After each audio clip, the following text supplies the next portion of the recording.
Did you hear that? Did it sound like an intro? It did. We finally, actually, I put it on the last episode, but I didn't know prior to that it was going to have it. And we finally have an intro for the podcast. We are big time. Big time. I feel big time with an intro to our podcast. It feels good. Now, bring on the sponsors. Yeah, yeah, exactly. That's how big time we could get. Yeah, you never know. Yeah. But very exciting. No thanks to me. I did not make it. But I love it. I think it sounds perfect for our podcast. So it does. Did super you end exciting. up using the one that has like the glass? It sounds like a telephone ringing. Yeah, the one that you liked I love is that. on this. Yeah. So cute. It's so us. Yep, it is. So that's super exciting. Why don't we start with how your weekend was? It was fun. We went to a Vikings game. Mm-hmm. That was the first time I had been in US Bank Stadium. Yeah. I have such a love for the downtown Minneapolis. I had the privilege of being on the Minneapolis Downtown Council for a number of years, mm-hmm. and really playing a very small part in the vision of what downtown could be. And so to go down as a consumer is just so rewarding. And I remember when we were talking in depth about the stadium and, you know, other big facilities like the Twins Stadium and the light rail, mm-hmm. and Nicollet Mall. And so now to be down there and to see it all like thriving is just so awesome. But the stadium in particular is so phenomenal. Like I really don't know if there's a bad seat in the house. Like the way that they architected that facility is just incredible. Mm-hmm. So it was fun to be there. Yeah, I have to say I was thinking that I would like it more. Like I was thinking that this would be what made me want to like football more, being at the game. And I did really enjoy it because it was with you guys and our family friends, and so it was like really fun to be there. But I don't think I watched a single play of the game. I just was not interested. I don't know. Yeah, I find myself watching the cheerleaders more than no, I watched them the entire time. That's all I watched. They were fun to watch. But yeah, I was kind of like, this is what's gonna kick me into gear and start my love for football. But yeah, well, not so much. Yeah, it did occur to me that I have no idea what the rules of football even are. Right, me neither. So I did. Were you in the car when I said to Dad, I think this year I want to start learn? Yeah. I can back that. Okay. I want to learn too. So we will become football strategy. We're going to have our own. This podcast is actually going to become football stats. What do they call that? Oh, fantasy football. Yeah. Oh, yeah. We'll have our own fantasy football team next year. Yeah, right. We'll need a year to figure everything out first. But yes. So that was, we did that. And then outside of that, I went to the fair, which was fun. I haven't been in like 4 years because the fair always landed on like my first week back to school. And so like nobody wanted to come back over being at Eau Claire for the first week. So that was fun. I didn't try anything exotic, but had all the staples like the fried pickles and the Pronto Pup and Sweet Martha's cookies, of course. Didn't skip that. So yeah, that was good. It was crazy busy. I texted her a list of things that I thought she should try, like this Cambodian like roll that looked so yummy. It did look really good. But you went for all the quintessential. Yeah. Well, they were all the shortest lines because there were so many stands that they were just all the shortest lines, and we didn't really want to wait in anything longer than 5 minutes. So funny. Yeah. Yeah. And then last night we went to Top Golf. Mm-hmm. That was fun. Mm-hmm. So yeah, in the course of 1 week, I ended up kind of checking the box on 2 things that I had never done and really wanted to do. Mm-hmm. Top Golf was pretty fun. Yeah, Topgolf is a fun place. It's fun because you don't have to be good at golf to like enjoy it. That's what Dad said. He was Yeah. like, "Yeah, I think this is really cool. It's a cool experience for even the people that don't know how to play golf." Oh yeah, for sure. Yeah, it's definitely. I know how to play golf, and so So do I. I actually scored pretty well. I was I was kind of impressed with myself. Yeah, no, that was really fun. And then, what do we have coming up this next Monday? This next Monday. Actually, when this episode drops. Oh, yeah. How convenient. How exciting. We have Labor Day. Labor Day. And why is that such a big deal to us? Well, I had the goal of 200K by Labor Day. Yeah, and did we hit 200K by Labor Day? We did not. No, not even close. Not even close. But here's what I want you to know. I still have the mind math. Yep. Which I kind of look at it as kind It's of up on the wall, isn't it? the playbook. No, it's on my desk. Oh. It's kind of my playbook, what I reference every single day to make sure that I am in a place, I'm really believing something that creates a feeling of knowing, of abundance, of joy, and knowing that the reason why I want to stay in those feelings is because it leads me to take action that manifests this kind of result. So the result was 200K by Labor Day. We are not at Labor Day yet. And I will You're say, right. I do practice holding a belief until that very last hour. Yeah. Like, why would I choose to believe anything else? And if I'm being honest, it never really mattered to me whether we created the 200K. I wanted to live into that joy of knowing that it's coming. That knowing is like priceless. Yeah.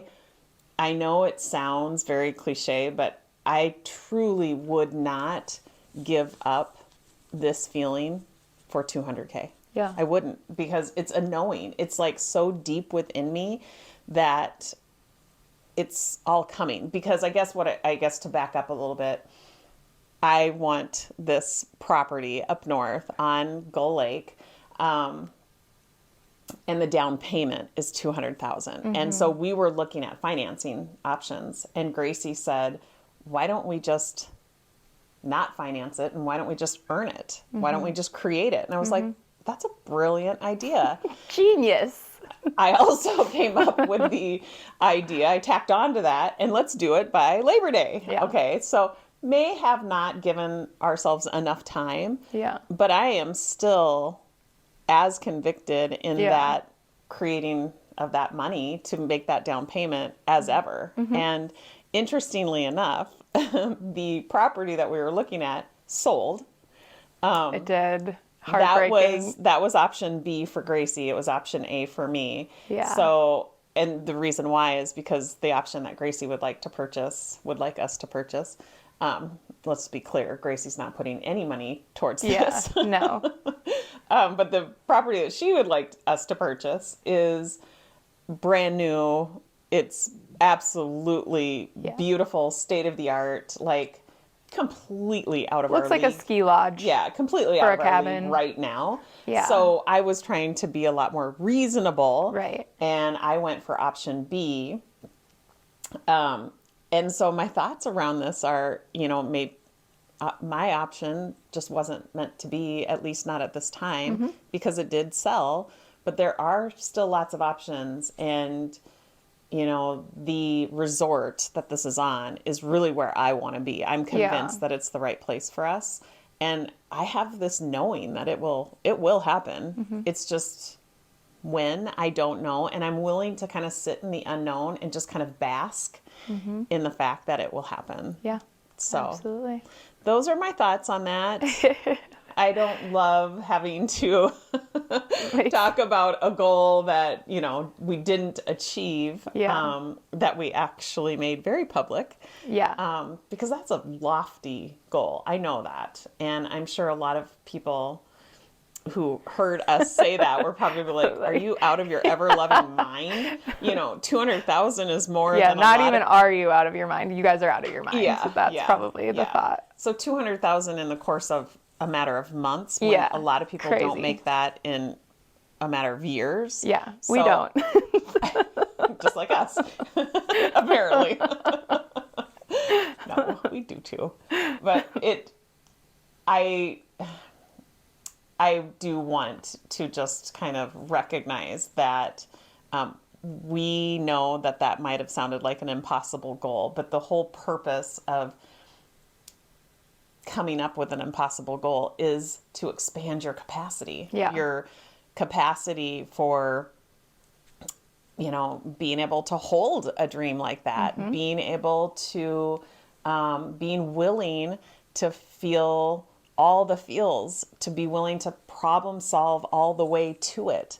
Like, so many people won't have the courage to even name a goal because they think it's impossible. Well, the only way you're going to make it possible is by expanding your capacity to have it. And so the only way to keep it impossible is to never go for it. Right. So that ain't me, sister. So I risk, call it embarrassment, call it whatever you want. Yeah, looking crazy. Yeah. People calling me, thinking I'm out of my mind. That's okay. Yeah. That's truly okay, because if I can honestly inspire somebody, and I want to make this public because I do want people to see the ups and downs. This is not the power of positive thinking and, oh my gosh, look at me tomorrow. I've manifested whatever I've put out there. Yeah. Oh no. This is a journey of solving problems all along the way. And that does not feel good. I'm not trying to convince people that this is, sliding down rainbows and riding on unicorns. That's not what this is about. This is a process that does include pain at times. But I also have the belief that I'm capable of feeling that pain, and I can continue to move towards what it is that I really want. And I like my reasons for wanting this place. Like, we talk about it a lot. I can't wait to have our family up there. I can't wait to have our friends up there. And I really can't wait to have our clients up there. Like, it's going to be an amazing retreat space. Like, it's going to check all the boxes for us. It's going to check all the boxes for me. I know Griffin would argue. He keeps saying, no.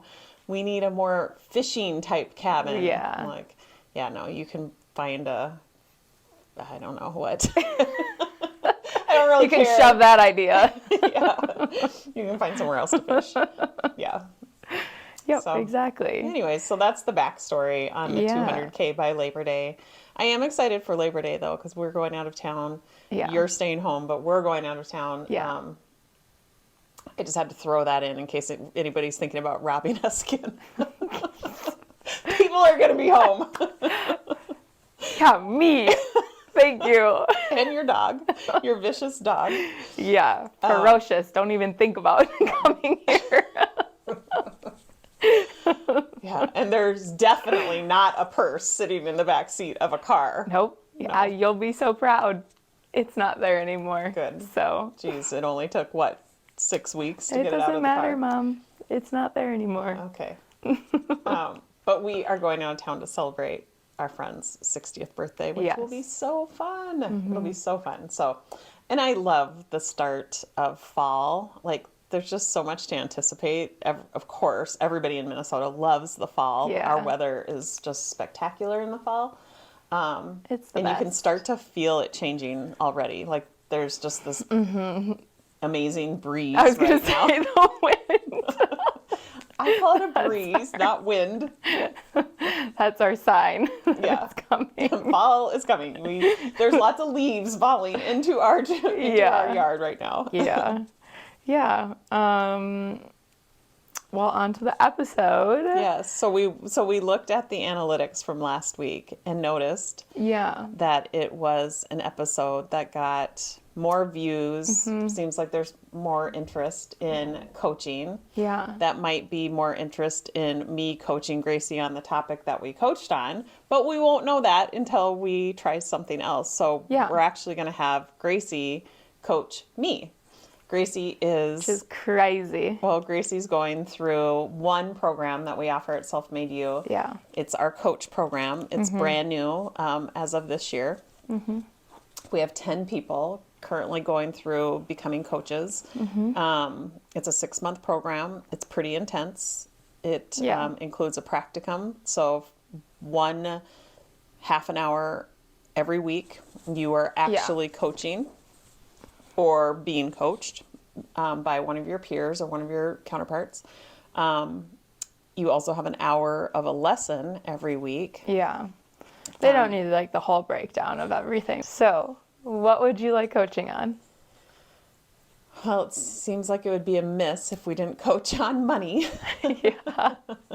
All right. I guess specifically the revenue generated through the business. Okay. So, business revenue. And what is it that you want in regards to business revenue for the company? Well, we know that we had the goal of 200K by Labor Day. Yeah. And even though I'm not going to give up hope that, Yeah.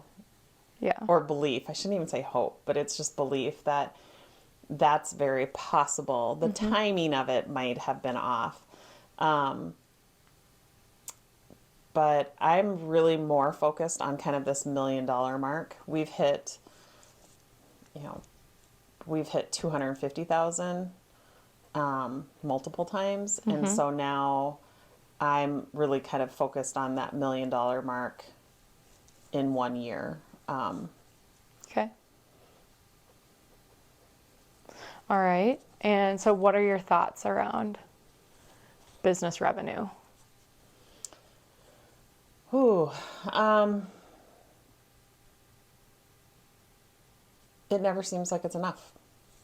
Usually when I am looking at it, because I don't look at it very often, but when I do look at it, that's usually the thought I have. It's never enough. It's not enough. Yeah. Okay. And why aren't you said when I do look at it, I don't look at it very often. Why aren't you looking at it? I think I'm afraid. Afraid of what? Feeling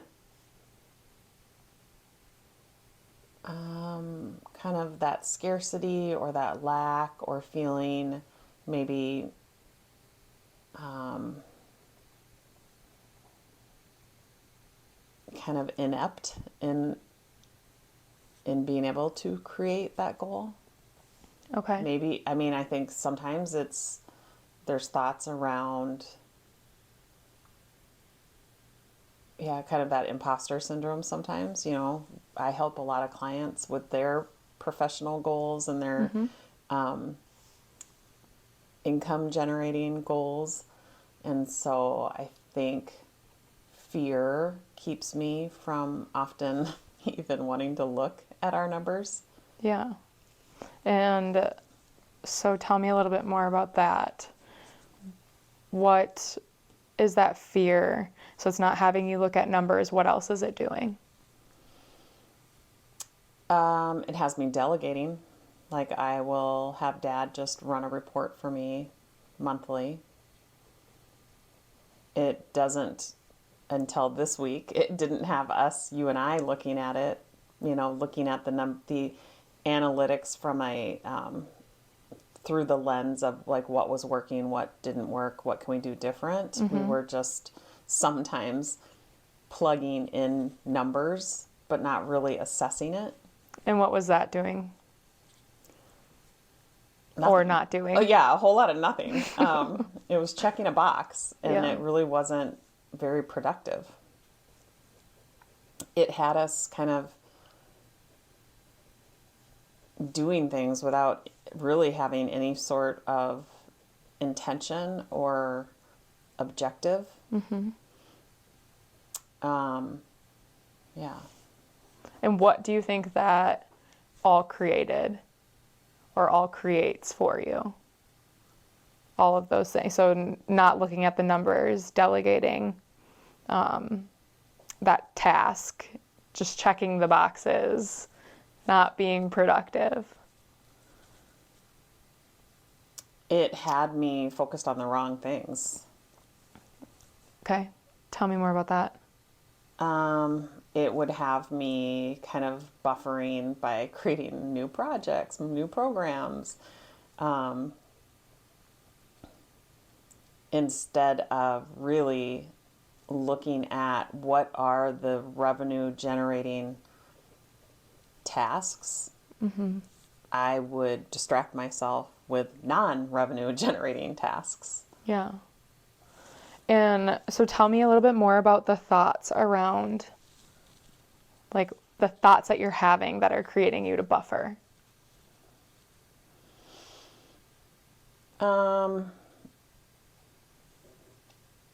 I think it's more like there should be more. This isn't working. This should be happening faster. Something's broken. And what are you making those thoughts? This isn't working. This should be happening faster. What are you making those mean about the company?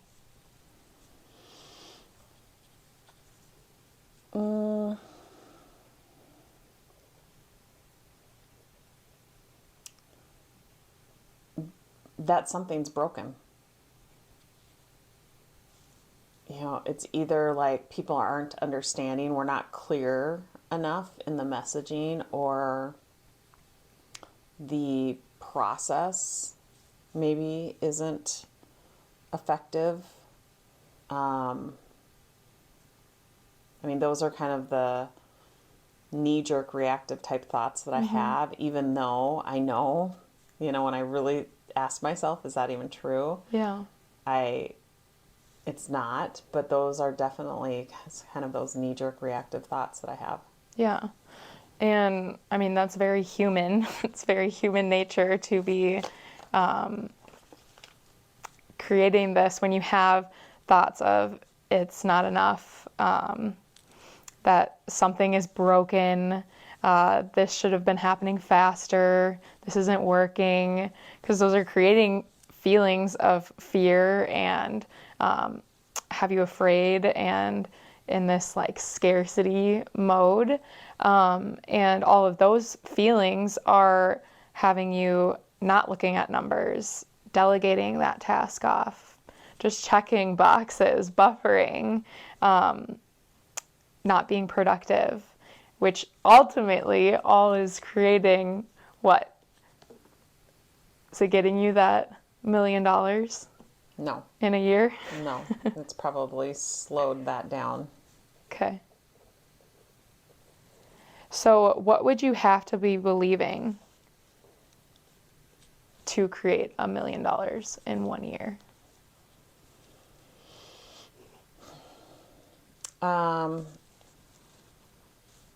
That it's possible, that it's actually easier than I ever thought. That's a good one. What is that thought? It's easier than I thought. What is the feeling that comes up there? Kind of excited curiosity, like Look who's putting together words now. kind of like this is going to be fun to see what gets us there.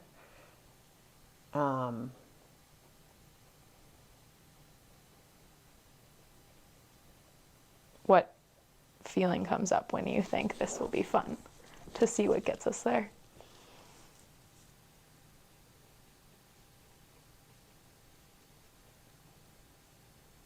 I think excitement. Okay.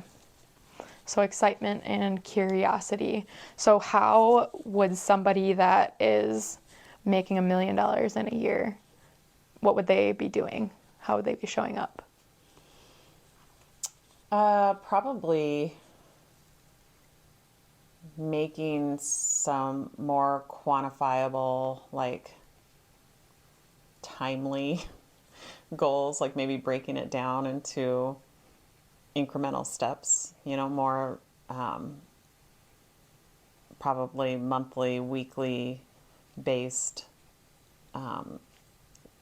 objectives, making sure that those kind of objective or those goals are always in the spirit of generating revenue,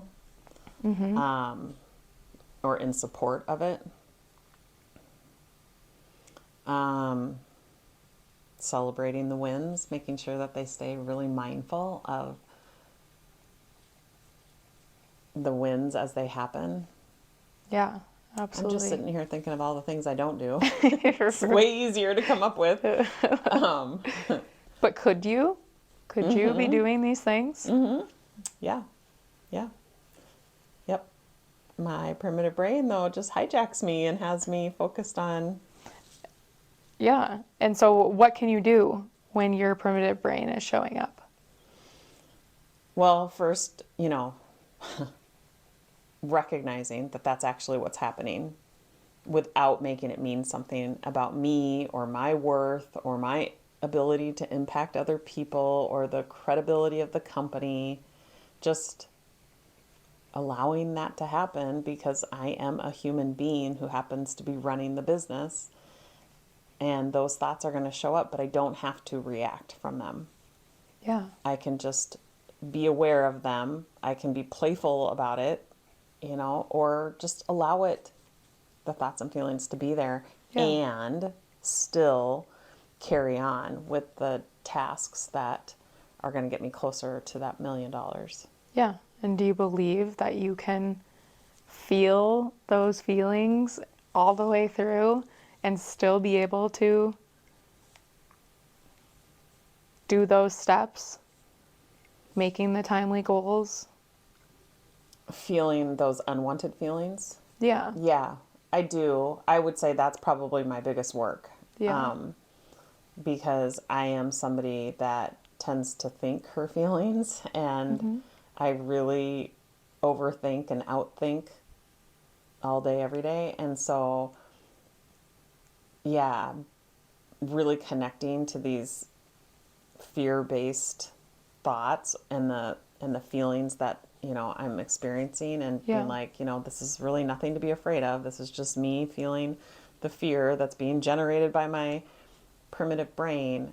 Yeah, I think that's probably my biggest work for sure. And so I think if I was watching somebody else create $1 million, I think I would probably see them actively treating themselves with more love and compassion. Yeah, absolutely. Which would organically have you making more timely goals and breaking things down into incremental steps and celebrating your wins. Probably being open to new ideas, not thinking that there's only one way of doing things. Yeah. I really enjoy collaborating, but sometimes I let time keep me from doing that. And so, actually either scheduling it in, Yeah. or just being more open to new kind of innovative ideas. Yeah, absolutely. The dogs think so too. Yeah, I just want to reiterate it so that we can see it as a whole. Because you have this goal of $1 million in a year, and the thoughts that you can practice are, it's possible, it's easier than I thought, this will be fun to see how we get there, which you said create feelings of excitement and curiosity, and making timely goals and breaking things down into incremental steps and celebrating your wins and treating yourself with more compassion and being open to new things. And all of this is a lot better than where we started, where we tend to let our primitive brain spin out when we are not being intentional about it. And so just like you said, recognizing that your primitive brain is there, but not letting it, making it mean something about you is going to be key. Okay, so now that we've created all of these intentional steps to creating $1 million in a year, what are your next steps that you can be doing right now to get there? I think really breaking it down into more incremental like goals, either I would say probably monthly. I mean, if we were to use September to September as, the 1 year mark, knowing we have 12 months, so what is 1 million divided by 12 and which I think is 83,000 because I've done this before. And then, how really kind of then breaking it down by the weeks and breaking that down by the sales. And so we have something to have a conversation around at our weekly meeting that relates to this goal, because that's something that I think I've been skirting. Yeah. So that's what I would do right now, is just kind of figure out those numbers and then figure out where that can be slotted, that conversation can be slotted into the weekly meetings. Okay. So that we can kind of keep our finger on the pulse. Yeah. And what could get in the way of doing those things? Well, for sure, my primitive brain, it's like, oh, you can keep track in your head. Why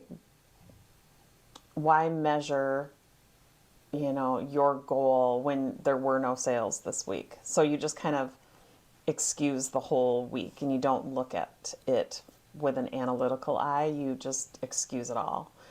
And that's just the fear showing up. Yeah.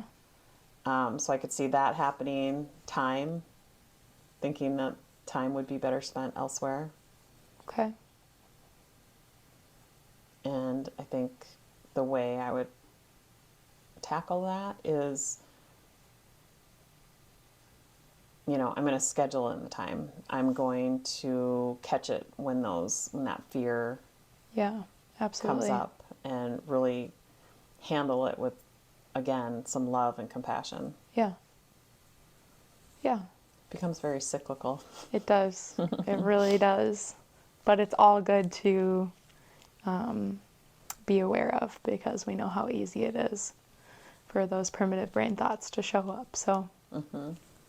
Yeah, after all, we are two humans just on this journey of becoming. That's right. Absolutely. Yeah. All right. Well, thank you for coaching me. You're welcome. Anytime.